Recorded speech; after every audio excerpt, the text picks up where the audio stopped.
শেষ কথাটি বলার থেকে ভুলে গেছি, সেটা হলো ইবনু কাসির রাহিমাহুল্লাহ সূরা বানী ইসরাঈল ৭১ নম্বর আয়াত, ইয়াউমা নাদউ কুল্লা উনআসিন বিইমামিহিম, আল্লাহ বলছেন কাল কিয়ামতের মাঠে প্রত্যেক মানুষকে আমি ইমাম সহ আহ্বান করব। আপনার ইমামকে ইমাম আবু হানিফা, ইমাম শাফি, ইমাম মালিক, ইলিয়াস সাহেব, চরমনার পীর সাহেব, ১৮০০ পীর সাহেব, কে হবে?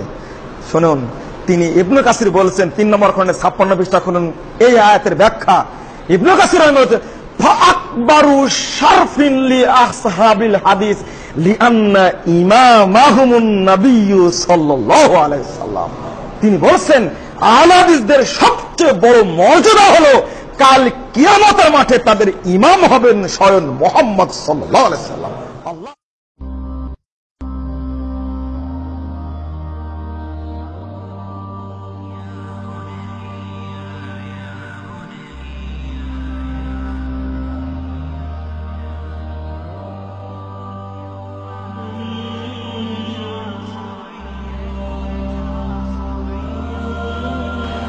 আসসালামু আলাইকুম ওয়া রাহমাতুল্লাহি ওয়া বারাকাতুহু।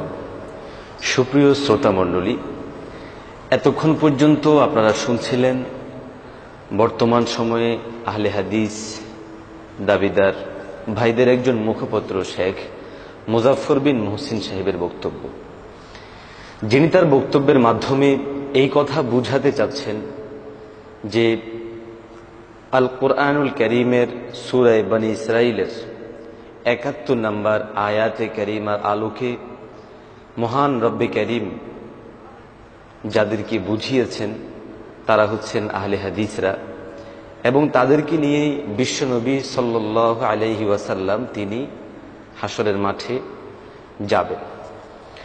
তো সুপ্রিয় শ্রোতা মণ্ডলী, যেহেতু উনার দাবি থেকে বোঝা যাচ্ছে এবং তিনি স্পষ্টই বললেন আপনাকে হানাফি, শাফি, হাম্বলি হিসেবেও ডাকা হবে না, এবং আপনাকে চরমনার পীর সাহেব রহিমাহুল্লাহ এবং ইলিয়াস রহিমাহুল্লাহ উনারা কেউই আপনার ইমাম হবে না, ইমাম হবেন নবীজি।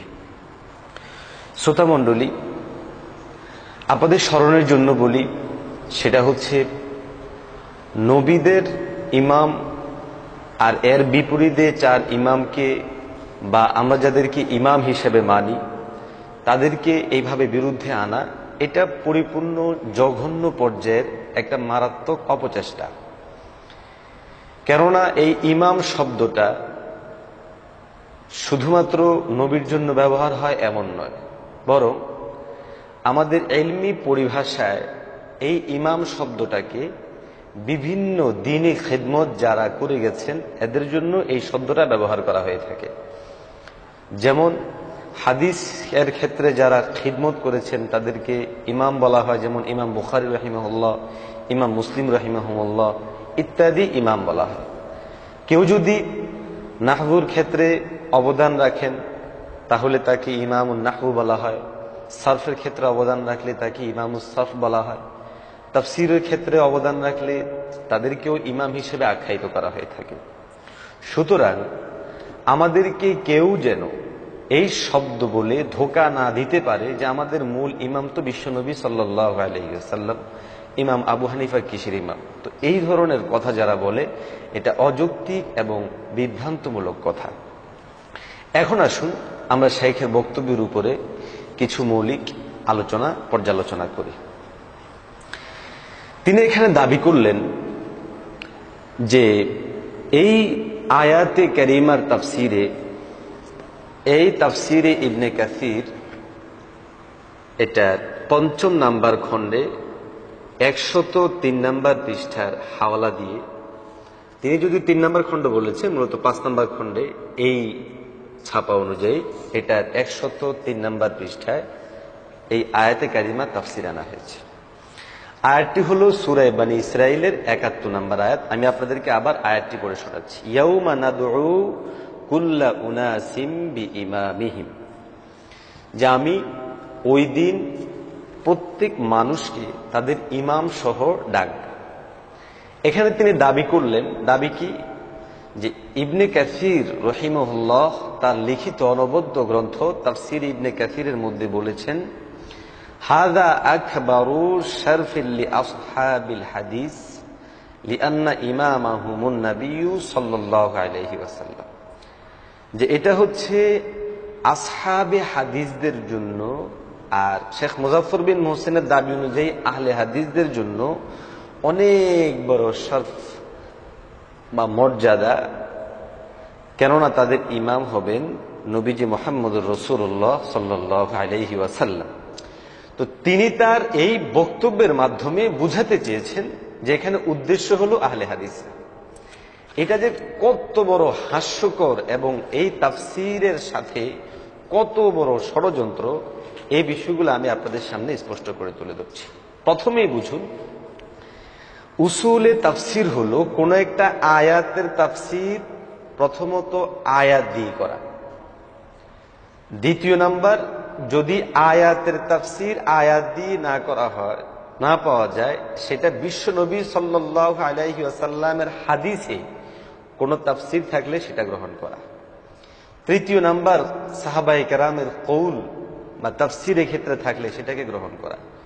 চতুর্থ নাম্বার, তাবিন, তাবে তাবিন বা যুগের মুফাসসিরিনে কেরাম যে তাফসীর করেছেন সেটাকে গ্রহণ করা। কিন্তু অত্যন্ত আফসুস এবং দুঃখের সাথে বলতে হয়, তিনি উসুলে তাফসীরের কোনোটাকেই এখানের মধ্যে অবলম্বন না করে নিজস্ব মতামতকে প্রতিষ্ঠা করার হীন স্বার্থে তিনি বললেন যে এখানে একমাত্র উদ্দেশ্য হচ্ছে আহলে হাদিসরা, এবং এটা অত্যন্ত আনন্দের সাথেই বললেন।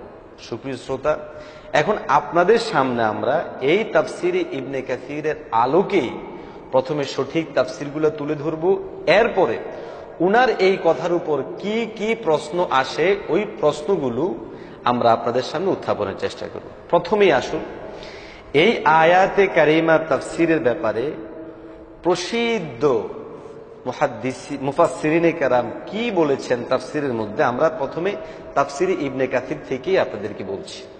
যেমন এক নাম্বার, ইবনে কাসির রাহিমাহুল্লাহ বলেন, ওয়াকাদ ইখতালাফু ফি যালিকা, যেখান থেকে উদ্দেশ্য কি হবে এই নিয়ে মুফাসসিরিনে কেরামগণ পরস্পরের মধ্যে মতপার্থক্য রয়েছে। ফাকালা মুজাহিদ ওয়া কাতাদা আইবি নাবিয়িহিম, মুজাহিদ এবং কাতাদা রাহিমাহুমুল্লাহ বলেছেন এখানে বি ইমামিহিম থেকে উদ্দেশ্য হচ্ছে বি নাবিয়িহিম, আর এটা হচ্ছে আয়াতে কারিমার মতো আরেক আয়াতের তাফসীর এসেছে, ওয়ালিকুল্লি উম্মাতিন রাসূলুন ফাইযা জাআ রাসূলুহুম কুদিয়া বাইনাহুম বিল কিসতি ওয়া হুম লা ইউজলামুন। এক নাম্বার তাফসীর আমরা পেলাম বি ইমামিহিম অর্থ বি নাবিয়িহিম, নবীদেরকে সহ আহ্বান করা হবে।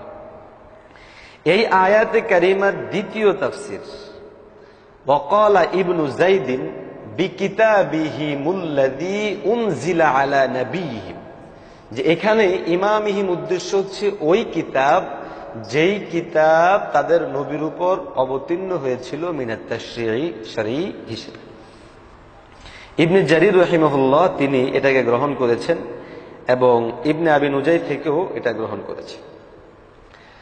তিন নম্বর তাফসীর পাওয়া যায় আউফি ইবনে আব্বাস রাদিয়াল্লাহু তাআলা আনহু থেকে বর্ণনা করে বলেন যে এই আয়াতে কারিমার মধ্যে যে ইয়াউমা নাদউ কুল্লা উনাসিম বিইমামিহিম আই বিকিতাবি আমালিহিম, অর্থাৎ তাদের যে আমল, এই আমল নামা নিয়ে তাদেরকে ডাকা হবে। এটা আবুল আলিয়া রাহিমাহুল্লাহ, হাসান রাহিমাহুল্লাহ, যহাক রাহিমাহুল্লাহ এদের মতামত।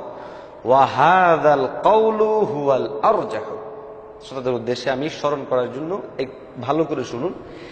একজন মুফাসসির তার তাফসীর গ্রন্থের মধ্যে অনেকগুলো মতামত আনার পরে উনার কাছে এবং মুফাসসিরিনদের কাছে যেটা সবচেয়ে গ্রহণযোগ্য মতামত ওইটাকে আনার পরে একটাকে তিনি তারজিহ দেন। তো এখানের মধ্যে মুফাসসির রাহিমাহুল্লাহ ইবনে কাসির রাহিমাহুল্লাহ উনি বললেন যে আগেগুলোর তুলনায় এই শেষ তাফসীরটা অর্থাৎ বিকিতাবি আমালিহিম হওয়া, এটাই হচ্ছে সবচেয়ে বেশি প্রাধান্য এবং সবচেয়ে বেশি গ্রহণযোগ্য মতামত। যেমনটা এই আয়াতের তাফসীর তারা কোরআনের অন্য আয়াত দিয়ে বুঝাতে চেয়েছেন, যেমন আল্লাহ তাবারক ওয়া তাআলা সূরা ইয়াসিনের 12 নম্বর আয়াতে বলেন, ওয়া কুল্লা শাইইন আহসাইনাহু ফি ইমামিম মুবিন। যেখানে ইমাম থেকে উদ্দেশ্য হচ্ছে বি কিতাবি আমালিহিম, তাদের আমল নামা। তো আল্লাহ পাক বলেন, আমি ওই দিন তাদেরকে তাদের আমল নামা সহ আহ্বান করব। কোরআনুল কারীমের অন্য আয়াতের মধ্যেও মহান রব্বে কারীম ইরশাদ করেন, যেমনটা এসেছে সূরা কাহফের 49 নম্বর আয়াতে আল্লাহ তাআলা বলেন যে ওয়া উযিআল কিতাবু ফাতারাল মুজরিমিনা মুশফিকিনা মিম্মা ফীহি ওয়া ইয়াকুলুনা ইয়া ওয়াইলাতানা মা লিহাযাল কিতাবি লা ইউগাদিরু সগীরাতান ওয়ালা কাবীরাতান ইল্লা আহসাহা ওয়া ওয়াজাদুহা মা আমিলু হাযিরান ওয়ালা ইয়াযলিমু রাব্বুকা আহাদা। 4 নাম্বার, কেউ কেউ বলেন যে এখানে উদ্দেশ্য হচ্ছে ওয়ায়াহতামিলু আন্নাল মুরাদা বিইমামিহিম আন্না কুল্লা কওমিন বিমা ইয়াতামুনা বিহি, যে প্রত্যেক গোত্রের মানুষ তারা যাদের ইমামতিতে ইক্তেদা করত তাদেরকে নিয়ে আসবে। ফা ইয়াতামুনা বিহি ফা আহলুল ঈমানি ইতামু বিল আম্বিয়া। সুতরাং ঈমানওয়ালা যেহেতু নবীদের অনুসরণ করেছে, ওয়া আহলুল কুফরি ইতাম্মু বি আইম্মাতিহিম, আর কাফেররা তাদের ইমামদের অনুসরণ করে, সুতরাং তাদেরকে নিয়ে আসবে। শ্রোতা মণ্ডলী, আমরা এখানে 4টা তাফসীর উল্লেখ করলাম। 5 নাম্বার উনি আরেকটা তাফসীর উল্লেখ করেছেন এই শব্দে, তিনি বলেন ওয়াকালা বা'দুস সালফি, কোন সালফে সালিহিনগণ বলেছেন যে হাযা আকবারু শারফিল লি আসহাবিল হাদিস, যেটা হচ্ছে আসহাবে হাদিসদের জন্য সবচেয়ে বড় শারফ মর্যাদার। কেননা লিআন্না ইমামাহুমুন নবী সাল্লাল্লাহু আলাইহি ওয়াসাল্লাম, কেননা তাদের ইমাম হচ্ছেন নবী মুহাম্মদুর রাসূলুল্লাহ সাল্লাল্লাহু আলাইহি ওয়াসাল্লাম। আর তিনি এই তাফসীরটা দিয়ে, অর্থাৎ যেটা হচ্ছে কিছু কিছু সালফদের কোল বা কথা, আমি এটা অবজ্ঞা করছি না, ওনাদের কথাটাও ঠিক আছে আপন জায়গায়, কিন্তু ওনারা বলেছে আসহাবে হাদিস। তারপরে এই ইবনে কাসির রাহিমাহুল্লাহর নিকটে এটাই প্রাধান্য মতামত নয়, বরং উনার নিকটে বিশ্বস্ত মতামত কোরআনের আয়াতের তাফসীর আয়াত দিয়ে, সেটা হলো বিকিতাবি আমালিহিম হওয়া। সুতরাং এখানের মধ্যে আরো তাফসীর তো ছিল যেগুলোকে দিয়ে বুঝানো যায় যে এখানে অন্যান্য ইমামদের অনুসারীরাও অন্তর্ভুক্ত হবে। কেননা আমরা তো অবশ্যই নবীকে তো মানি। তাহলে তাফসীর অনুযায়ী 1 নাম্বার তাফসীর হলো বিনাবিয়িহিম, তাহলে আমরা আমাদের নবীদেরকে মানি, সুতরাং এই আয়াতের তাফসীরের বিপরীতে আমাদেরকে নেওয়া যায় না। 2 নাম্বার হচ্ছে এই আয়াতের তাফসীর করা হচ্ছে বিকিতাবি আমালিহিম, আপনি এককভাবে সেখানে আহলে হাদিস কোথায় পেলেন? বড় কথা হচ্ছে আপনি যখন এই ইবনে কাসির থেকে মতামত নিলেন, যেটার মধ্যে আসছে যে এখানে আসহাবে হাদিসের কথা, যদিও আপনারা আসহাবে হাদিস আমি জানি না নতুন করে আবার নাম পরিবর্তন শুরু করলেন কিনা আসহাবে হাদিস হিসেবে, কারণ আপনারা তো আহলে হাদিস, আসহাবে হাদিস না। এরপরে কারা উদ্দেশ্য এটা আমরা একটু আপনাদের সঙ্গে আলোচনা করছি। তাহলে যদি আপনি এই কিছু কিছু ওলামার মতামত নিয়ে এই আয়াতের আলোকে বুঝাতে চান যেখানের মধ্যে উদ্দেশ্য হচ্ছে আহলে হাদিসগণ, তাহলে আমরা বলবো তাফসীরের আরো কিতাব, যেমন তাফসীরে কুরতুবী, যার মূল নাম হচ্ছে আল জামি' লি আহকামিল কুরআন। এই কিতাবের 5 নম্বর খণ্ডের মধ্যে এসেছে পৃষ্ঠা নাম্বার 627 নাম্বার। এই কিতাবের এই যে গ্রন্থ, এই গ্রন্থের সর্বশেষ দিকে এসে মুফাসসির রাহিমাহুল্লাহ বলেন ওয়াকিলা বিমাযাহিবিহিম, কেউ কেউ বলেছে এখানে বি ইমামিহিম থেকে উদ্দেশ্য হচ্ছে বিমাযাহিবিহিম, ফায়ুদআউনা বিমান কানু ইয়াতামুনা বিহি ফিদ দুনিয়া। সুতরাং আহ্বান করা হবে তারা দুনিয়ার মধ্যে যাদের মানত, অনুসরণ করত, ইয়া হানাফিয়ু, ইয়া শাফিঈয়ু, ইয়া মুতাজিলিয়ু, ইয়া কাদারিয়ু ওয়া নাহওয়া, অর্থাৎ হানাফি, শাফি, মুতাজিলি, কাদারি ইত্যাদি যে যার অনুসরণ করত তাকে ওই নামে আহ্বান করা হবে। যারা ভালোদেরকে অনুসরণ করত ভালোদের নামে, ভালোদেরকে নিয়ে, যারা মন্তদের অনুসরণ করেছে, ভণ্ডদের অনুসরণ করেছে, বিভ্রান্তদের অনুসরণ করেছে, তাদেরকে তাদের অনুযায়ী। সুতরাং একচ্ছত্রভাবে এক তাফসিরের কিতাব দেখেই বলে দেওয়া এখানে আহলে হাদিসের উদ্দেশ্য, আরো একটা তাফসিরের কিতাবের মধ্যে তো ইয়া হানাফিয়ু শাফিয়ু রাহিমাহুল্লাহ এই কথাও আছে। সুতরাং আপনার এই তাফসির গ্রহণ করা হলে আমরা এই তাফসিরের আলোকে বলবো এখান থেকে হানাফি শাফি বলাটাও সঠিক আছে, সুতরাং আপনার কথা ভুল। এখন আসুন মুহতারামের কাছে আমাদের কিছু প্রশ্ন। এক নাম্বার হলো, আপনি যেই কিতাব থেকে হাওলা দিচ্ছেন তাফসিরে ইবনে কাসির, যেই ইটার লেখক হচ্ছে হাফেজ ইবনে কাসির, 700 থেকে 774 সনে যার মুতাওয়াফা ইন্তেকাল, তাফসির ইবনে কাসিরের লেখকের ইন্তেকাল 774 হিজরিতে। আহলে হাদিসদের সৃষ্টি হলো 1246 হিজরিতে। তাহলে প্রশ্ন হয়, যেই দলটা এই মুসান্নিফ রাহিমাহুল্লাহ কিতাব লেখা অবস্থায় পৃথিবীতে অস্তিত্ব ছিল না, তারা কিভাবে এই আয়াত থেকে উদ্দেশ্য হতে পারে বলে মুফাসসির রাহিমাহুল্লাহ মতামত পোষণ করবেন? দ্বিতীয় নাম্বার কথা, সারা দুনিয়ায় আন্দোলন করে যাচ্ছেন আপনারা আহলে হাদিস প্রতিষ্ঠা করার জন্য, এবং আপনাদের নামও আপনারা দিয়েছেন আহলে হাদিস, কিছু জমিয়তে সুবহানে আহলে হাদিস, বিভিন্ন আহলে হাদিস, কিন্তু তাফসিরের মধ্যে সুস্পষ্ট শব্দ এসেছে আসহাবে হাদিস।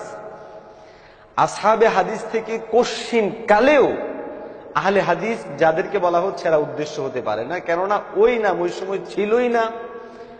বরং সবচেয়ে বড় দুঃখজনক হলো, হয়তো আমার এই কথা একটু কষ্ট পাবেন, আপনাদের এই নামটা তো ইংরেজরা দিয়ে গেছে। সুতরাং তাফসিরের মধ্যে এসেছে আসহাবে হাদিস, আর আহলে হাদিস বলে প্রোপাগান্ডা করা এটা কোশ্চিন কালেও সঠিক নয়। যদি বলতে চান ইতিহাসের পারম্পরায় ছিল, হয়তো পরিষ্কার ছিল না, তাহলে আমি বলবো চ্যালেঞ্জ করে, একজন ইমামের নাম বলুন জনাব মৌলবী আব্দুল হক বেনারসির আগে, যিনি আহলে হাদিস মতাদর্শের অনুসারী ছিলেন। কিয়ামত পর্যন্ত চ্যালেঞ্জ থাকবে, এরকম কোন ইমামের নাম আপনারা দেখাতে পারবেন না। 3 নাম্বার, বর্তমান সময়ে আপনারা ঐক্যের নাম করে অনৈক্যের বীজ বপন করছেন। এর সবচেয়ে বড় প্রমাণ হলো বিভিন্ন মাসাজিদগুলোর নামকে নির্দিষ্ট গোত্র গোত্র হিসেবে দেন। আগে আমরা শুনেছি শিয়া মসজিদ, আগে আমরা শুনেছি কাদিয়ানি মসজিদ, দুঃখের সাথে বলতে হয় এখন আমাদেরকে দেখতে হচ্ছে, শুনতে হচ্ছে আহলে হাদিস মসজিদ। বিশ্বের কোথাও তো কোনো মাযহাবের অনুসারী ব্যক্তিবর্গগণ হানাফি মসজিদ, শাফি মসজিদ, হাম্বলি মসজিদ ইত্যাদি মসজিদ বলে আখ্যায়িত করে না। সুতরাং ইতিহাসের পরিক্রমায় আপনারা সৃষ্টি হওয়ার আগে কোন মসজিদ, কোন মাদ্রাসা, কোন জামিয়ার নাম দেখান যেটার মধ্যে এই আহলে হাদিস বা জামিয়াতুস সালাফিয়া ইত্যাদি নামে ছিল।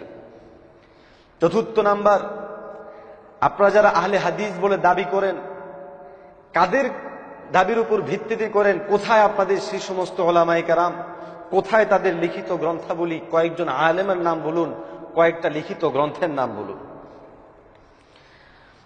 5 নাম্বার হলো, আপনাদেরকে আমরা বলছি, সেটা হলো প্রত্যেকটা মুহাদ্দিসের জন্য সবচেয়ে বড় শরফের কথা হচ্ছে সে থেকে নিয়ে বিশ্ব নবী পর্যন্ত তার সনদ থাকা। মুহতারাম, আপনি আপনার থেকে নিয়ে বিশ্ব নবী পর্যন্ত সনদ দেখাবেন, মাঝখানে কোনো মাযহাবের অনুসারী ব্যক্তিবর্গকে নিজের সনদের মধ্যে প্রবেশ করাতে পারবেন না। শুধুমাত্র আপনাদের দৃষ্টিভঙ্গি যারা গ্রহণ করেছে এমন দৃষ্টিভঙ্গিওয়ালা মুহাদ্দিসদেরকে নিয়ে বিশ্বনবী পর্যন্ত সনদ দেখাবেন। আমি আশা করছি কিয়ামত পর্যন্ত এই চ্যালেঞ্জ থাকবে, একজনও আপনারা দেখাতে পারবেন না বিশ্বনবী পর্যন্ত সনদ। কিন্তু ইনশাআল্লাহ আমরা প্রত্যেকটা ব্যক্তিত্ব, বিশেষ করে উলামায়ে দেওবন্দ, এই ইয়াকিনের সাথে বলতে পারি একবারে বিশ্বনবী সাল্লাল্লাহু আলাইহি ওয়াসাল্লাম পর্যন্ত আমরা আমাদের সনদ দেখাইতে পারব।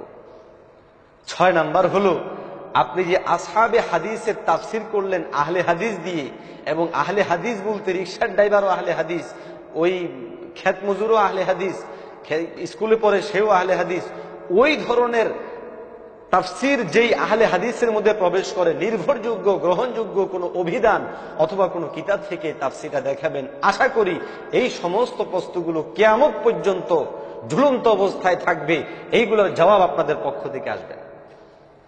সুপ্রিয় শ্রোতা মণ্ডলী, এখন আসুন মোহতারাম শেখ উনি উনার তাফসির যে করলেন, এই তাফসির করতে গিয়ে বাহ্যিকভাবেও যেই কতিপয় ভুলের শিকার হয়েছেন এগুলো আপনাদের সামনে আমি তুলে ধরছি।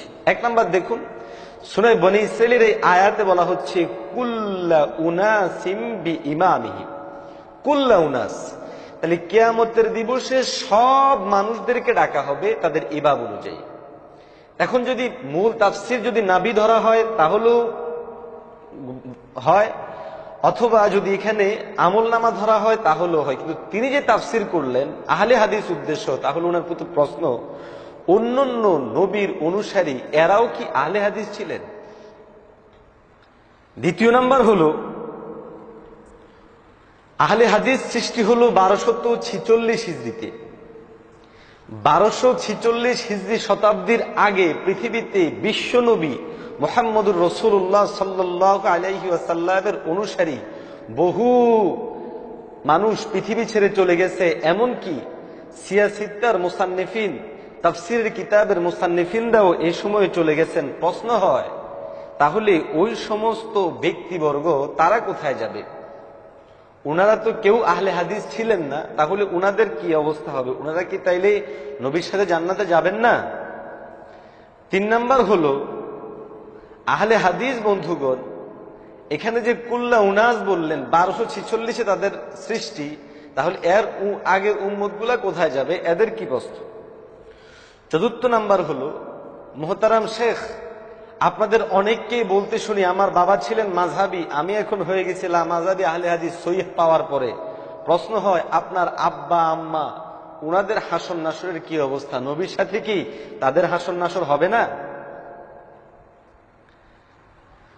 পাঁচ নাম্বার, মুফাসসিরিন, মুহাদ্দিসিন এবং যুগের শ্রেষ্ঠ উলামায়ে কেরাম যারা পৃথিবী ছেড়ে চলে গেছেন তাদের হাসর নাসরের হালত কি হবে? তাদের কেউ কি নবীদের সাথে হাসরের মধ্যে যাবেন না? শুধু কি আহলে হাদিসরাই যাবে?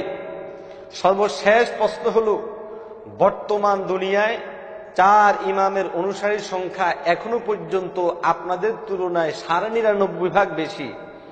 সুতরাং মাত্র 60% মানুষ যারা আহলে হাদিসের অনুসারী তাদেরকেই একমাত্র নবীর সাথে যাবে এই কথা বলছেন। বাকি উম্মতে মুসলিমার হালত কি হবে? সুতরাং কুরআনুল কারীমের তাফসীর, হাদিসের তাফসীর ইত্যাদি করার আগে নিজেদের মূলনীতি অন্তপক্ষে স্মরণ করবেন। উসুলে তাফসীরের চিরাচরিত ধারাকে ডিঙ্গিয়ে একমাত্র নিজেদের মতবাদকে প্রতিষ্ঠা করার জন্য স্পষ্ট ভাষায় বলে দিলেন যে একমাত্র আহলে হাদিসরাই জান্নাতে নবীদের সাথে যাবে, হানাফি, শাফি, হাম্বলি এবং অন্যান্য যারা আছে এদের নেতৃত্বে যাবে না। এই ধরনের প্রোপাগান্ডা এবং মিথ্যারোপ, এটা কোশ্চিন কালো ঠিক নয়। এখানের মধ্যেও তো আপনি ইচ্ছা করলে এই আয়াতের তাফসীরটা কোনো সহিহ হাদিস দিয়ে দিতে পারতেন, অথবা ন্যূনতম আল্লাহকে ভয় করে এই মুফাসসির যে তাফসীর করেছেন ওই তাফসীরটাও করতে পারতেন। তারপরেও তো আমরা এখানে বুঝতাম যে না, এতটুকু পর্যন্ত ইলমের প্রতি সম্মান রয়েছে, কিন্তু সেটাও তিনি করলেন না। যাই হোক, এই কথাগুলো ব্যক্তিকে উদ্দেশ্য নয়, বরং উদ্দেশ্য হচ্ছে যেহেতু আমাদের সারা বিশ্বে ছড়িয়ে ছিটিয়ে থাকা বাংলা ভাষাভাষী মানুষটা আজকে বিভ্রান্ত হচ্ছে, এই জন্য কথাগুলো বললাম। মুহতারাম শাইখের প্রতি সশ্রদ্ধ সম্মান জানিয়ে আমি বলবো, এ ধরনের বক্তব্য অবশ্যই না দেওয়া উচিত।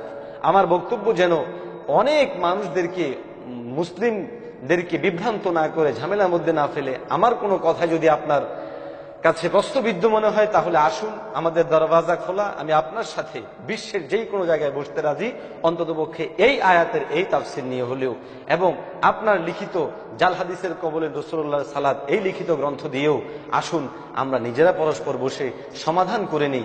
জাতি ইনশাল্লাহ একটা দিক নির্দেশনা পাবে এবং আমাদের প্রতি এদের যে আত্মবিশ্বাস এবং সম্মানবোধ এটা আগের চেয়ে অনেক বেড়ে যাবে। আল্লাহ তাবারক ওয়া তাআলা সহি তরিকায়, সুন্দর তরিকায় আমাদেরকে চলার তৌফিক দান করুক। পরিশেষে শ্রোতা মণ্ডলীকে বলবো, আপনারা বিভ্রান্ত হবেন না।